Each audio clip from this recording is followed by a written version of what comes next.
Coloquei para gravar, viu, galera? Beleza. Boa noite, pessoal. Então, vamos começar aí mais uma aula, né, de engenharia de software. E hoje nós vamos falar de um assunto aí bem interessante, que é a arquitetura de software.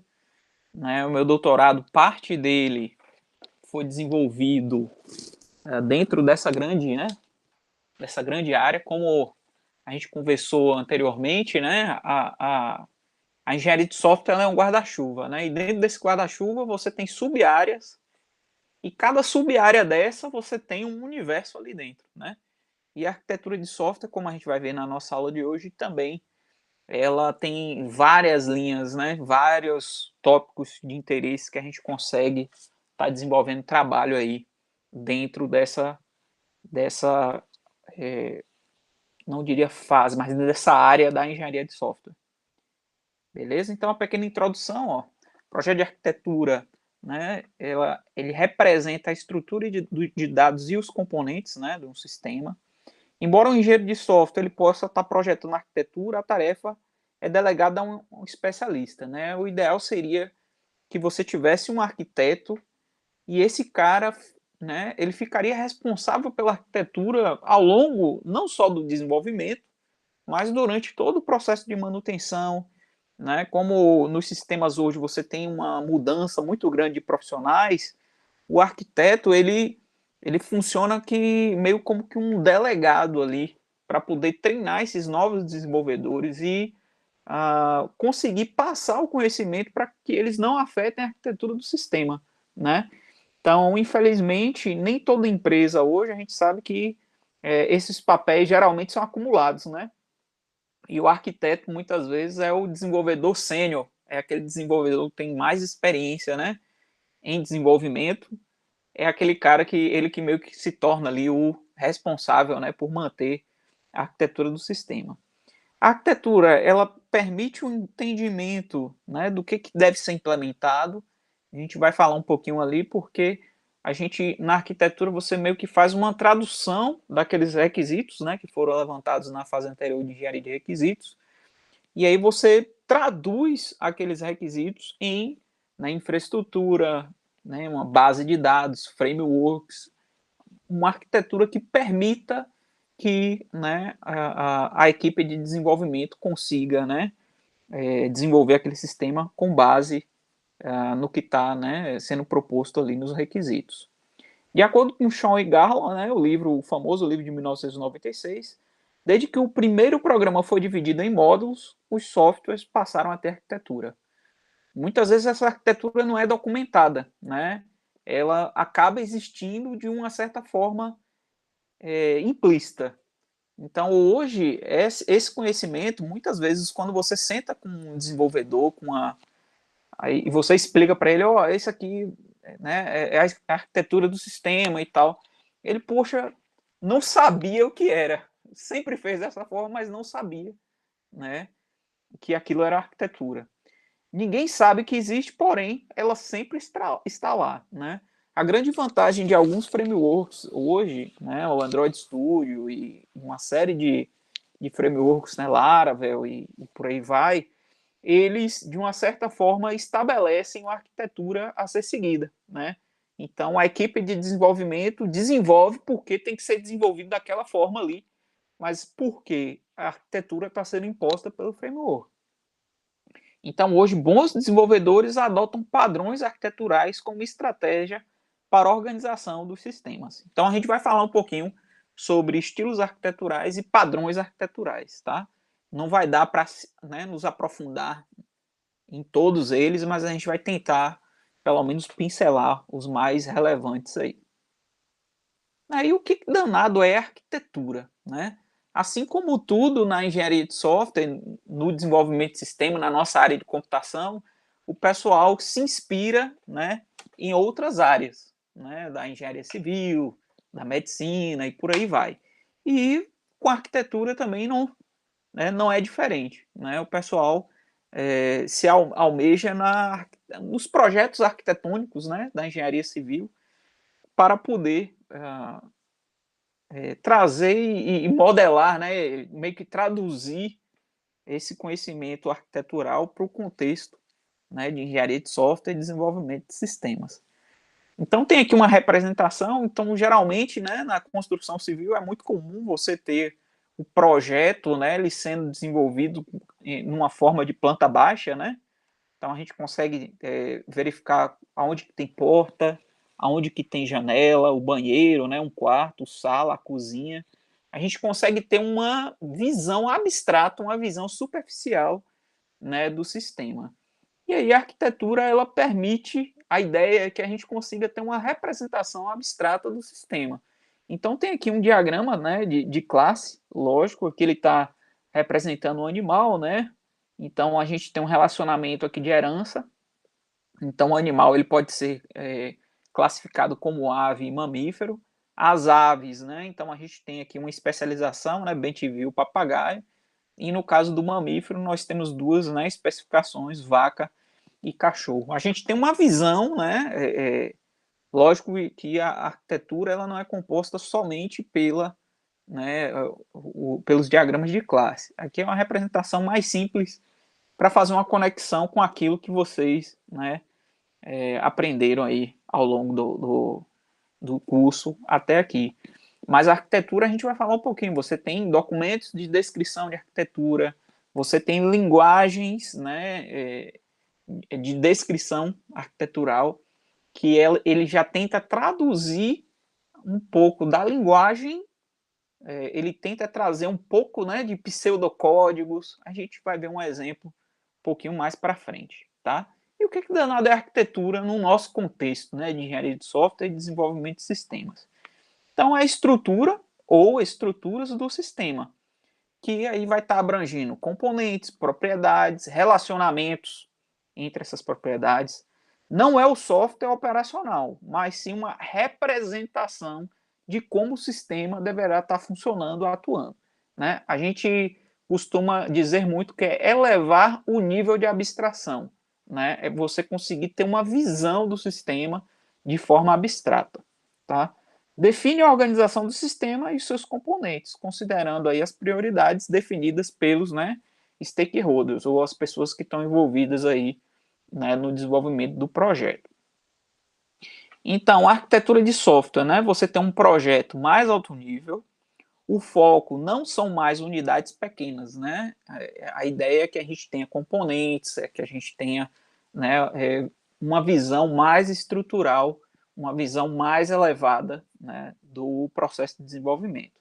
Mas são unidades maiores e mais relevantes, pacotes, módulos, subsistemas, camadas, serviços e por aí vai. E por que é importante, né? Por que o professor fala tanto de documentação, de arquitetura, de criar, e qual a importância disso, né? Então, a arquitetura é um facilitador para a comunicação com os clientes, é um facilitador também é uma tradução, né, dos requisitos ali da licitação, dos requisitos, para uma linguagem mais próxima da equipe de desenvolvimento, né, que aí já foca mais na tecnologia, né, já foca mais na solução e como que essa solução ela será implementada. Evidencia as decisões de projetos iniciais que poderão impactar ao longo de todo, né, o restante do projeto. Então, se você optar por utilizar uma estrutura, né, vamos utilizar o Hibernate, por exemplo, isso aí vai impactar, né, toda a estrutura do projeto durante todo o restante, né, do desenvolvimento. A arquitetura constitui um modelo pequeno e compreensível de como o sistema é estruturado e como os seus componentes eles trabalham em conjunto, né? Então, a gente consegue ter essa visualização mais, né, de alto nível do todo. Então tá aqui o Twin Peaks Model, né, que é um modelo de dois picos gêmeos, né, vamos dizer assim. Então, à medida que a gente vai tendo a evolução, né, dos requisitos, a ideia é que a gente consiga estar especificando e trocando informações e permitindo informações, né, para a definição da arquitetura, né? Então, a cada rodada, a cada momento que a gente vai ampliando no contexto, né, dos requisitos, especificando, introduzindo uma quantidade maior de detalhes, a ideia é que a gente consiga mapear e levar esses detalhes para, né, o desenvolvimento da arquitetura, criação da arquitetura. Então, à medida que você sai de um ponto mais genérico, né, mais abrangente, e vai para um contexto mais detalhado, né, do projeto, ou seja, né, você vai ter um nível maior de detalhes, a ideia é que exista uma troca constante, né, entre informações que a gente levanta na definição dos requisitos e trazer essas informações para a definição do contexto arquitetural. Então, a arquitetura ela funciona aí meio como um intermediário, uma ponte entre a engenharia de requisitos e o desenvolvimento de sistema, tá? Então, lógico que, né, a arquitetura ela vai ser levada em consideração durante todo o processo de desenvolvimento, manutenção e pelo restante da vida, né, do ciclo de vida, né, do processo de desenvolvimento.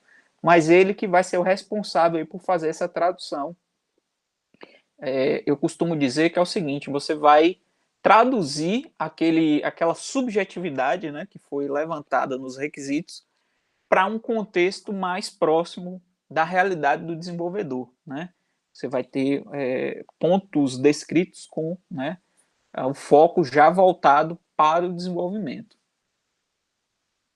Beleza, galera? Tudo tranquilo até aqui? Tudo de boa? Me dê um feedback aí.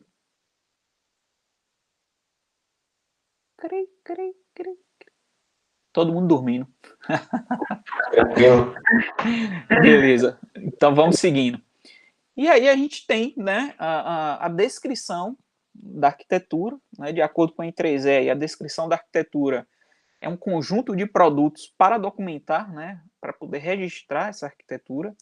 Uma descrição é representada utilizando, né, diferentes visões, tá? Então, assim como, né, na engenharia civil você tem planta baixa, planta hidráulica, né, planta elétrica, então aqui também no contexto, né, da arquitetura a gente também tem visões diferentes.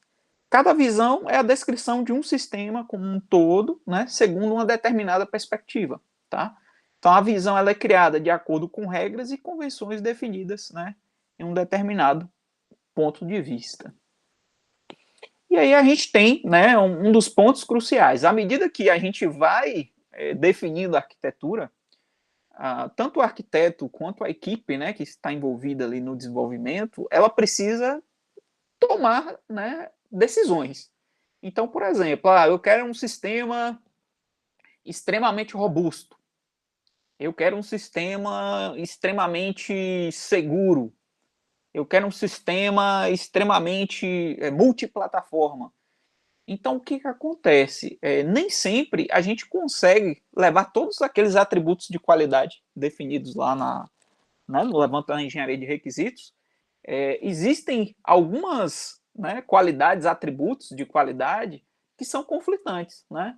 Então é muito difícil, por exemplo, você ter um sistema extremamente robusto e extremamente rápido, né? Então é preciso buscar um equilíbrio. E essas decisões, elas são tomadas nesse momento, né, ao longo, né, dessa etapa de definição da arquitetura e lógico que ao longo, né, durante o desenvolvimento do sistema. Cada visão ela vai estar tratando uma necessidade específica, né, dos stakeholders e das pessoas envolvidas, né, no projeto. Para desenvolver cada visão, o arquiteto de sistemas vai estar considerando aí um conjunto, né, de alternativas. Por fim, ele decide sobre as características que melhor atendem à necessidade do cliente naquele sistema e ele faz uma análise de trade-off, tá? Então esse trade-off é justamente, né, buscar um equilíbrio, né, aquela balança. Então ele tem que deixar claro que se você tiver um sistema extremamente robusto, isso aí vai estar impactando, por exemplo, num sistema ágil, num sistema rápido, né? Em um sistema que seja muito eficiente, né? Eu quero um sistema de criptografia de 256 bits, né? Então, para você poder implementar isso, o momento, né, de análise, de troca, de conversão, que você pega a informação, você utiliza o algoritmo, né, para criptografar aquela informação. Aí essa informação é armazenada. Quando o cliente vai recuperar a informação para poder, né, acessar. Então tem um momento de criptografia. Então, essa análise de trade-off, ela é extremamente importante.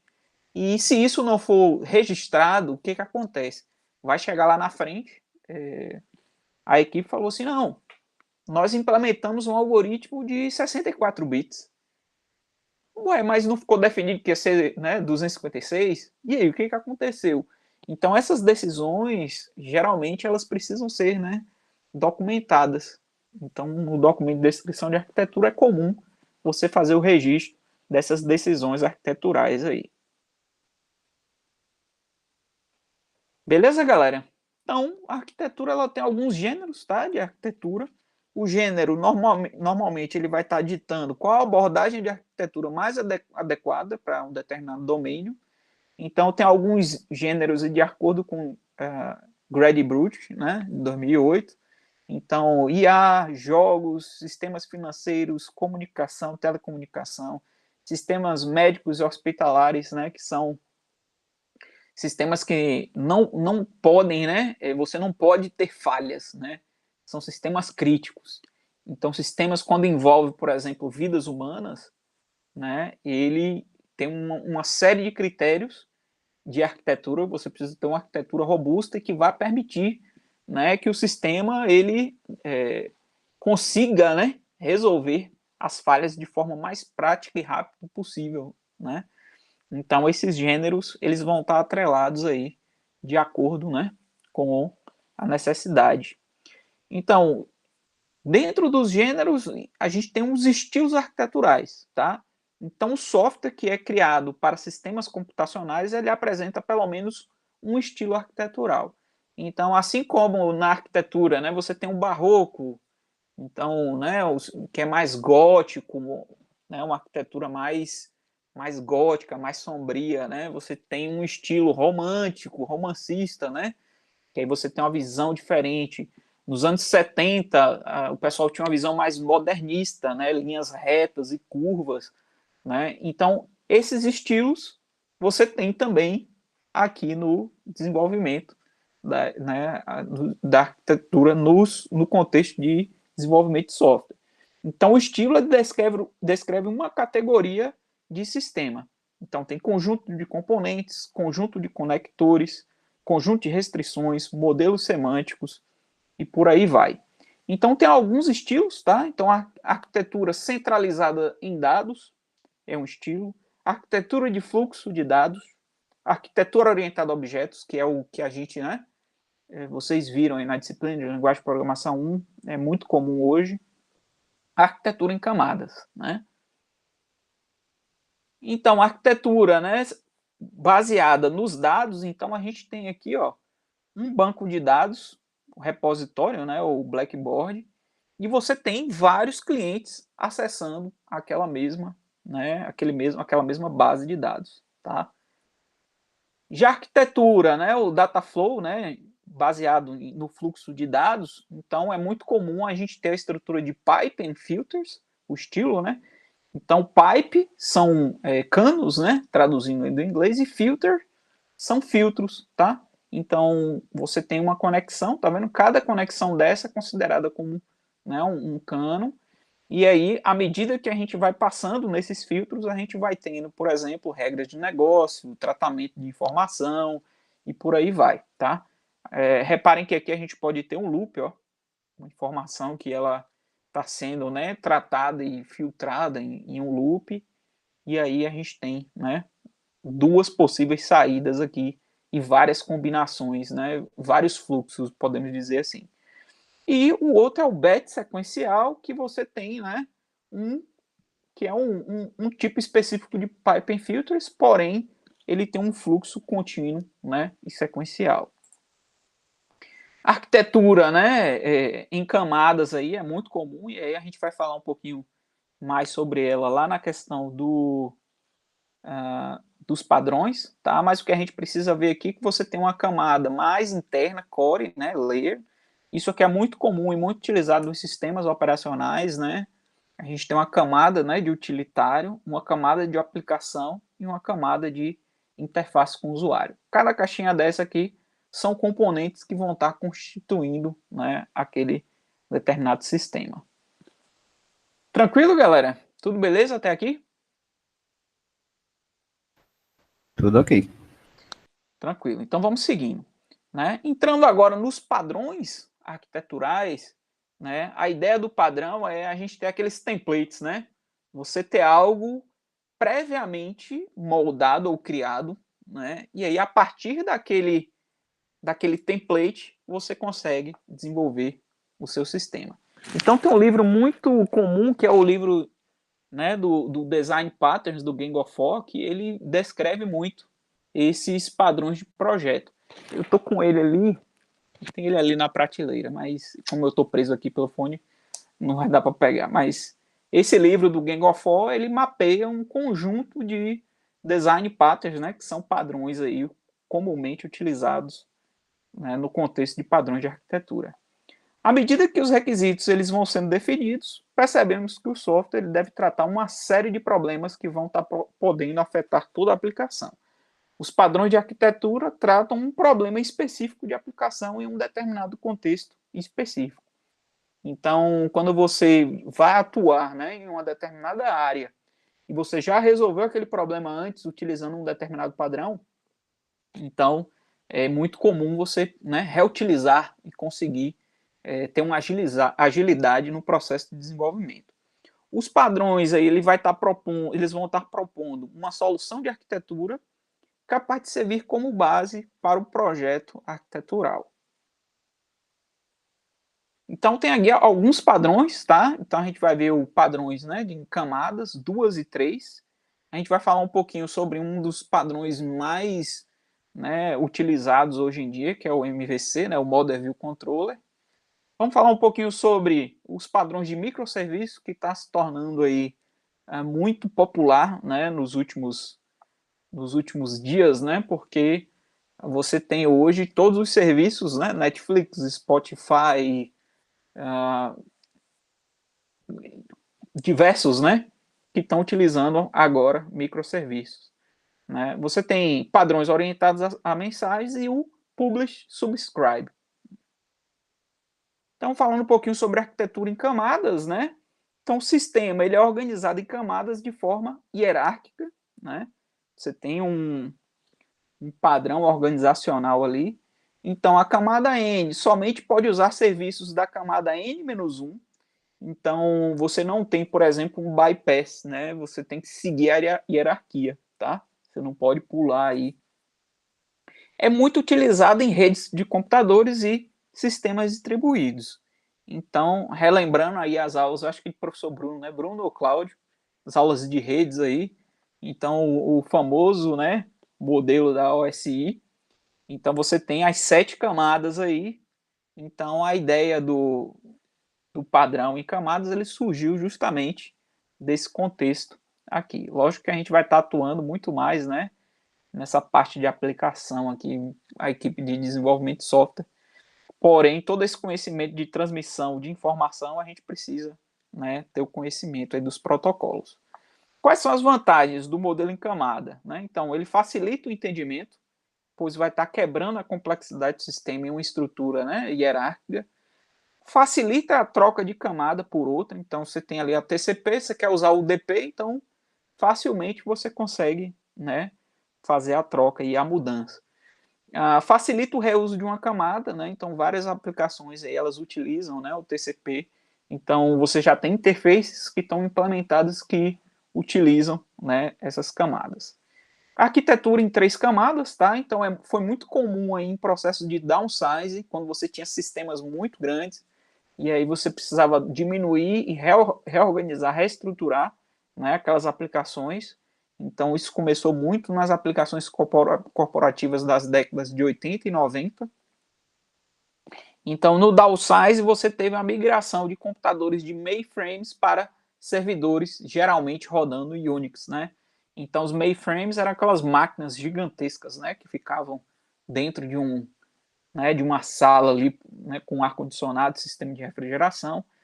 E aí houve a mudança, né, desses sistemas de mainframe para os sistemas, né, de cliente-servidor. Né? E aí você precisava ter um servidorzinho, clientes, né, utilizando através da rede, por aí vai.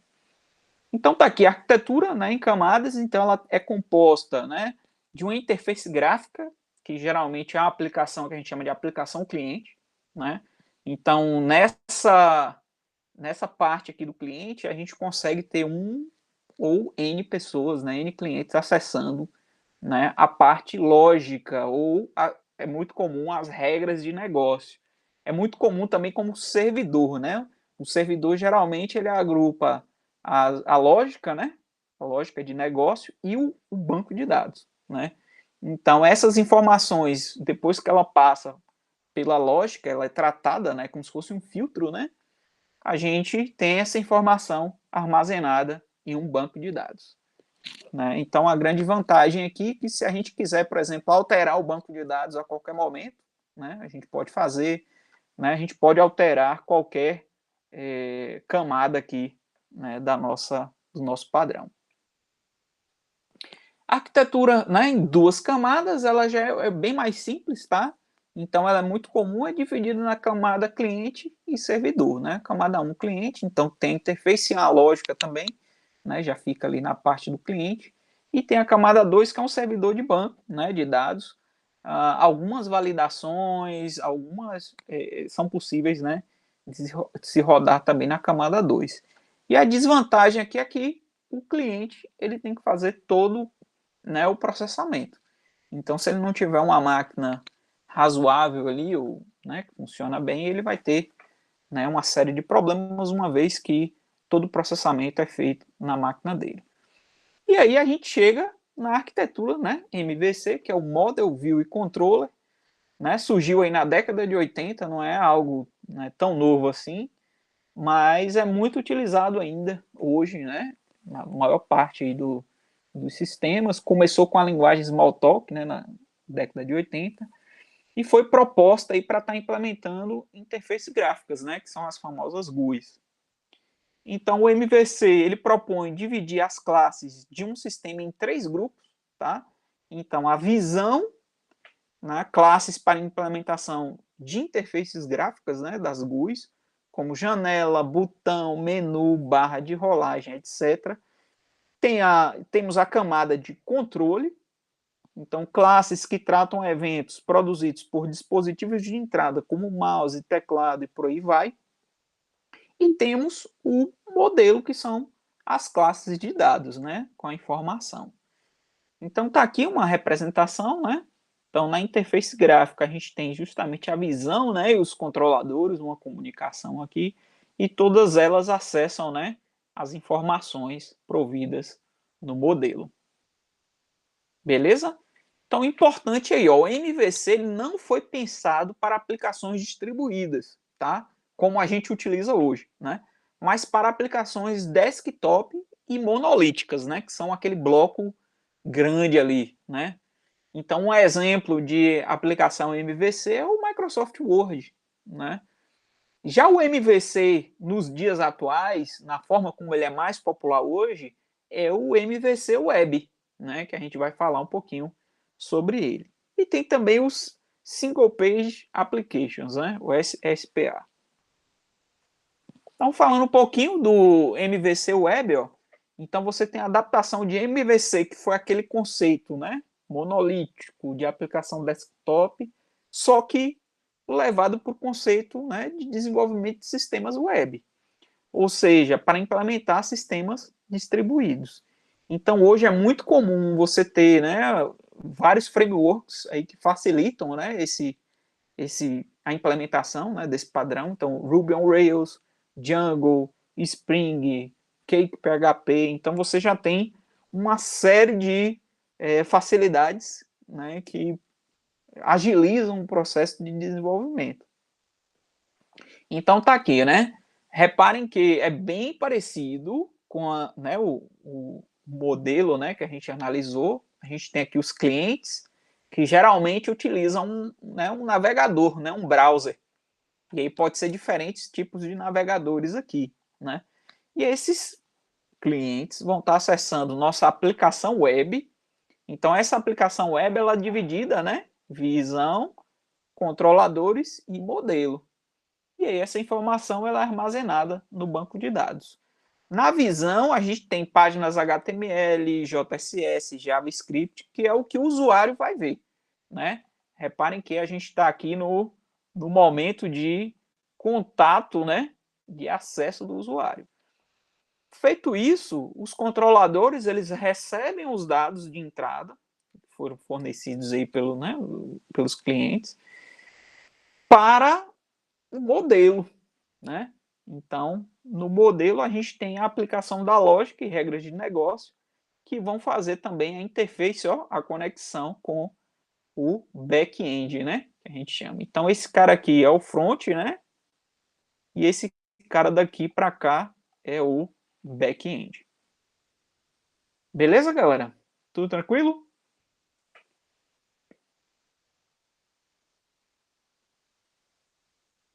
Tranquilo, pode ir.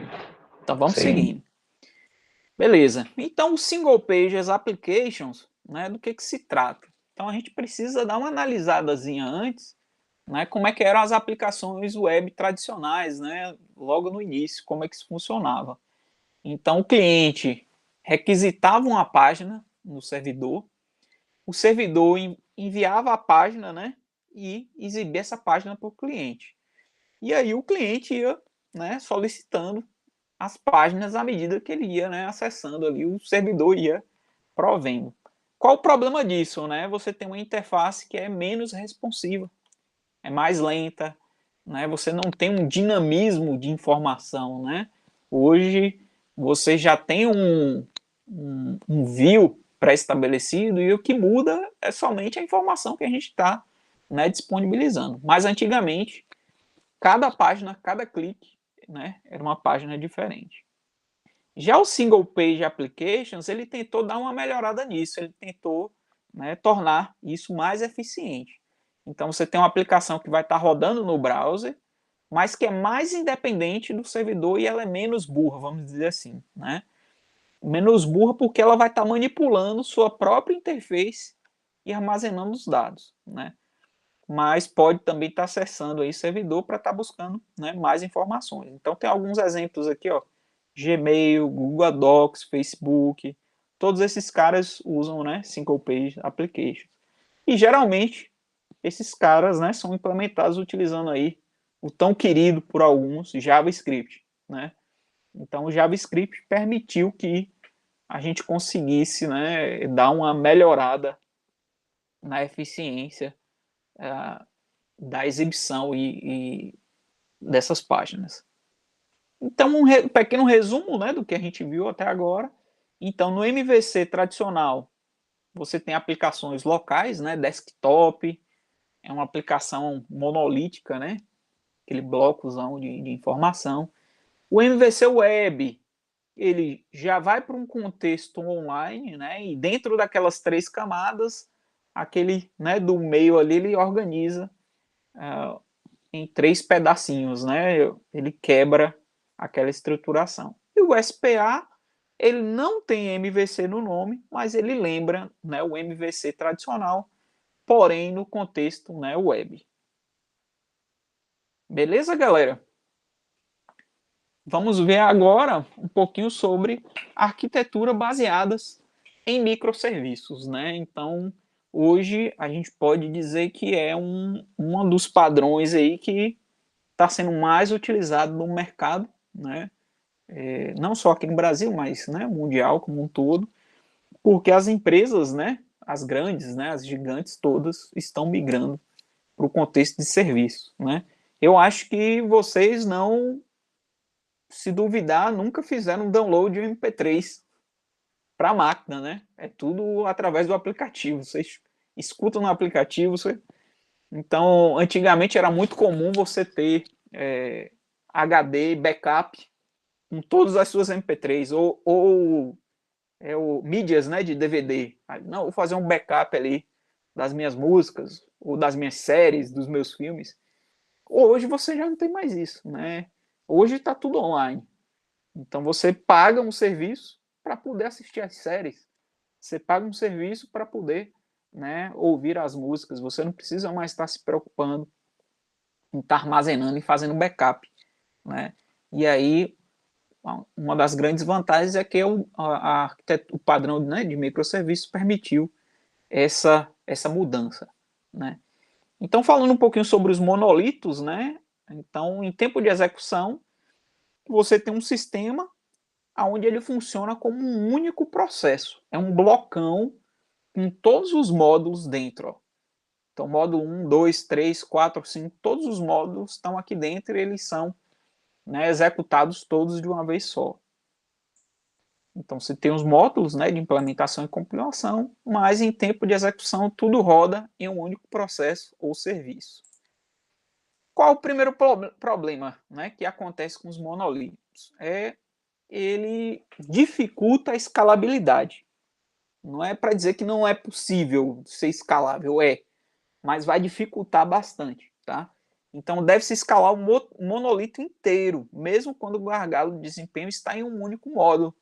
Então, por exemplo, vamos supor que o gargalo aqui está com o M1, módulo 1, que é, por exemplo, são as portas de conexão dos clientes com, né, o servidor. Então você precisa de mais módulos 1. Só que aqui nesse contexto, a gente não consegue, por exemplo, ter múltiplas instâncias do módulo 1. Então, para poder fazer isso, a gente precisa ter um segundo servidor onde vai estar replicando todos os módulos, né, do monolito. E assim sucessivamente. Problema 2, né? Então as releases, a entrega, o desenvolvimento e a entrega é mais lenta. O processo, né, de desenvolvimento e de entrega do produto é mais lento. Né? Ele é muito centralizado e é mais burocrático. Né? Se você mexe no módulo 1, aquilo ali pode quebrar todo o monolito. Então você tem que, né, analisar o conjunto como um todo. Você não tem a independência, a liberdade de alterar somente um sem se preocupar com um todo. Times, eles não têm o poder de estar colocando, né, os módulos em produção, uma vez que o módulo que você alterou pode estar impactando, né, em outros. E um motivo aí, mudanças em um módulo, ele pode estar impactando, né, em outros módulos que já estão funcionando. Então acaba aí existindo datas pré-definidas para release, processos de homologação, né, você tem que ter pessoas para estar validando essa entrega, né, se aquelas mudanças e alterações que você fez, ele não destruiu, né, o sistema. Então, quais são as vantagens, né? Como que o microserviço, aonde que ele está atuando e por que que isso é bom né, e por que que está todo mundo usando? Então, você tem módulos, né, ou conjuntos de módulos que viram processos independentes em tempo de execução. Então, em vez da gente ter aquele blocão com todos os módulos dentro, a gente vai ter os blocos, né, independentes atuando, né, de forma, eles trabalham em conjunto, lógico, mas de forma independente. Os módulos são menores, né, tem o monolito, daí o nome microserviços. Então, fazendo uma comparação, né, a gente tem aquela arquitetura monolítica, né, o blocão lá com as informações, e aqui do lado direito a gente tem a arquitetura baseada em microserviços. Então, repare que o módulo 1 ele existe, né, e ele funciona de uma forma independente. O módulo 2 também, né, e o módulo 3 e o módulo 6 funcionam de forma independente. O módulo 4 e o módulo 5, eles estão combinados aqui e eles são dependentes. Né? Você não pode ter, por exemplo, o módulo 4 funcionando, né, independente do módulo 5. Se a gente precisar criar novas instâncias do módulo 4, automaticamente a gente vai ter que criar, né, instâncias do módulo 4 e 5, né, desses conjuntos aí de 2 em 2. E aqui embaixo a gente tem uma combinação de 3 módulos, né, M7, 8 e 9. Beleza? Então, qual é a grande vantagem disso? Né? Então, a escalabilidade ela é facilitada. Né? A gente consegue, por exemplo, instanciar novos módulos e instâncias de forma independente. Então, nesse caso aqui, a gente tem, né, o bloco, os módulos, né, que funcionam isolados, e no servidor 2, por exemplo, a gente só tem instâncias do módulo 1. A gente pode ter, né, 6 instâncias aqui de um único módulo. Né? A gente não precisa estar replicando todo mundo. Então, só contém instâncias do M1. né, pois ele era o gargalo do desempenho. Então, nesse caso aqui, valeu a pena você pegar ele e colocar num servidor à parte. E aí, uma coisa legal que a gente tem hoje é a utilização de containers, né? Então, você consegue, cada módulozinho desse aqui, ele vai estar sendo instanciado dentro de um container, né? E aí você tem, por exemplo, ambientes online hoje, como o Docker, por exemplo, que facilita a instância, né? Você pode alocar, por exemplo, uma quantidade infinita aí de containers, né? Então, essa é uma das grandes vantagens, que é justamente a escalabilidade. Flexibilidade para as releases. Então, os times eles ganham, né, uma maior autonomia para estar colocando esses serviços em produção. Então, o processo é igual ao espaço de endereçamento próprio, né? Você tem chances de interferências entre processos são menores. Então, à medida que você muda um determinado módulo, o impacto que ele vai ter nos demais vai ser menor, né? Porque aquele módulo, de uma certa forma, ele vai estar funcionando de forma independente. Outras vantagens, né? Então, aqui a gente pode estar atuando com um conjunto diferente de tecnologias, né?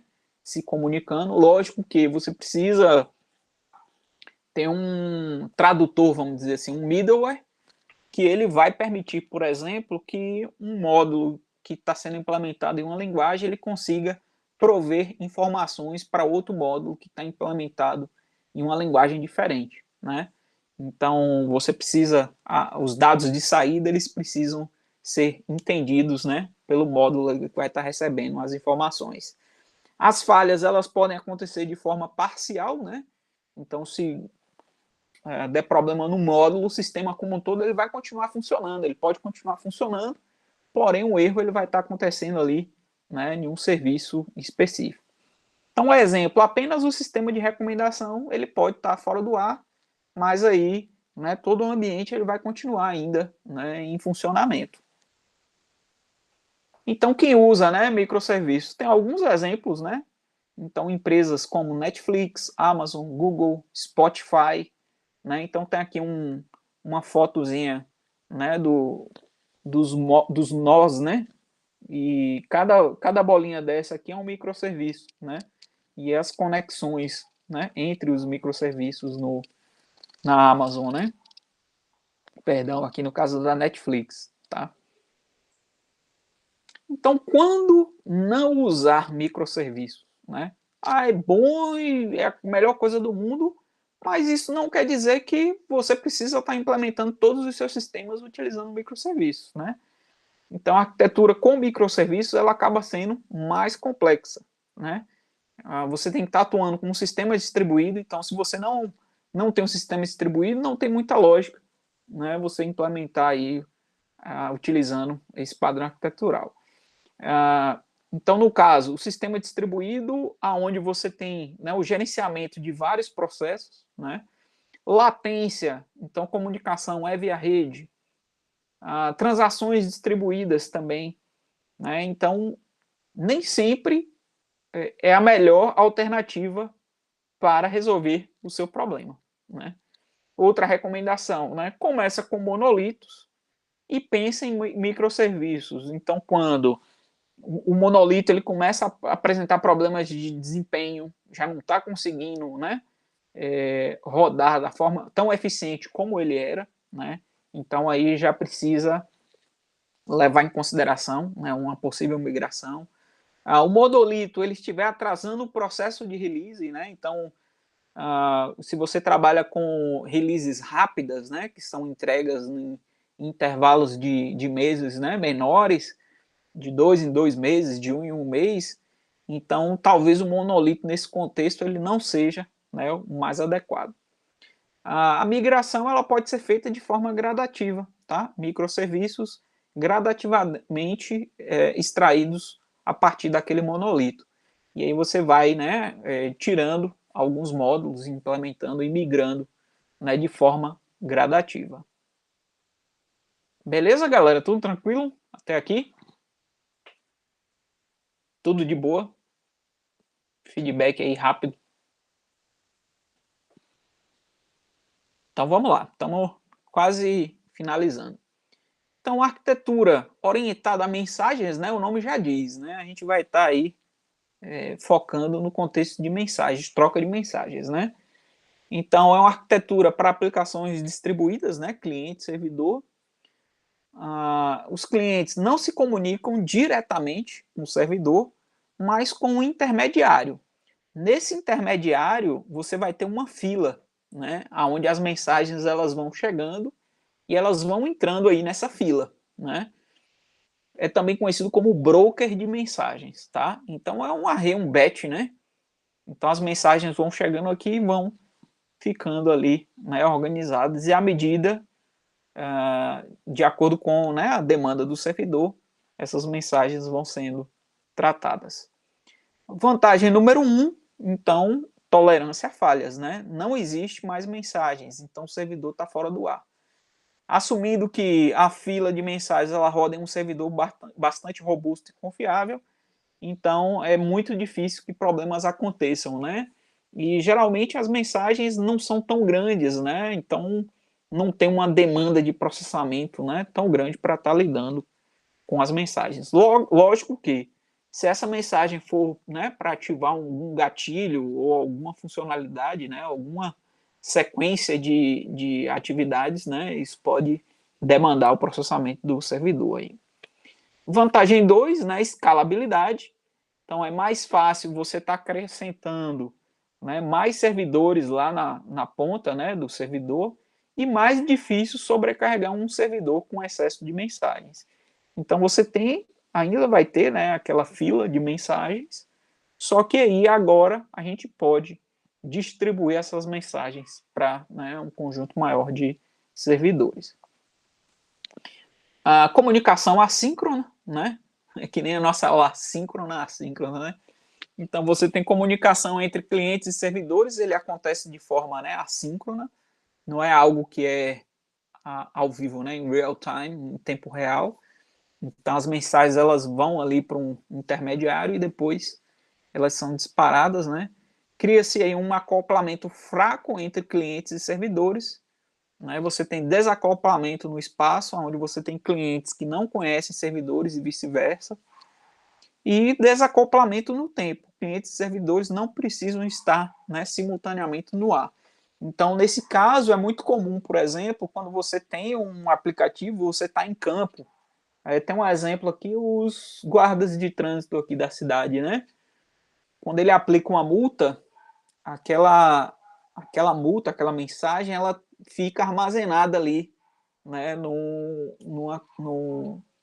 intermediário. E quando o fiscal ele chega na base, e aí o dispositivo é conectado, o sistema é conectado com a internet, então aí ele passa a informação para o servidor, né, naquele momento. É muito comum também estações meteorológicas, né, em lugares isolados.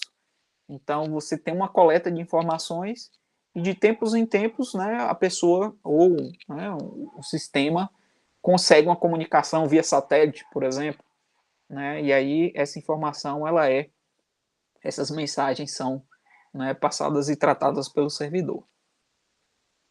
Arquitetura publish e subscribe, né? Então aqui você tem um aperfeiçoamento da fila de mensagens, tá? Então as mensagens são chamadas aqui no caso de eventos, né? Então aqui ele está organizado em 3, né, momentos, tá? Então você tem um publicador que eles vão estar publicando, né, a informação. Você vai ter um serviço, né, de subscribe, e você vai ter os assinantes que vão estar aí assinando, né, lógico, e recebendo notificações. Então o sistema ele publica eventos nesse momento aqui, essas publicações, né, são armazenadas aqui no serviço. No momento 2, os clientes, os assinantes, né, eles assinam a esse serviço.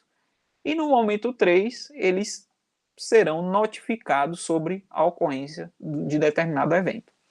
E aí depende. Tem sistema que, por exemplo, o Telegram, né? O Telegram, você pode, por exemplo, ter um grupo onde um publicador, né, ele faz várias postagens E aí depois o assinante, quando ele se inscreve naquele serviço ou naquele canal, né, ele entra naquele canal, ele recebe as notificações, ele tem acesso a tudo que foi publicado naquele canal. O WhatsApp funciona um pouco diferente, né? O WhatsApp, quando você entra no grupo, você só começa a receber as notificações depois que você é inscrito, né? Então, tudo que foi publicado antes, você não tem acesso. Beleza, galera? Tudo tranquilo? Então, quase finalizando, tá? Então, avaliação, né, de arquitetura e, vamos falar brevemente, tá? E ADLs, né, que é Architectural Description Language, são as linguagens de descrição de arquitetura. Então, de acordo com Clements, a arquitetura, né, é uma aposta no sucesso do sistema. O SEI, que é o Software Engineering Institute, né, um instituto de engenharia de software, desenvolveu um método de análise dos pontos positivos e negativos de uma arquitetura. Então, esse método é chamado de ATAM, tá? Que é um processo de avaliação de arquitetura.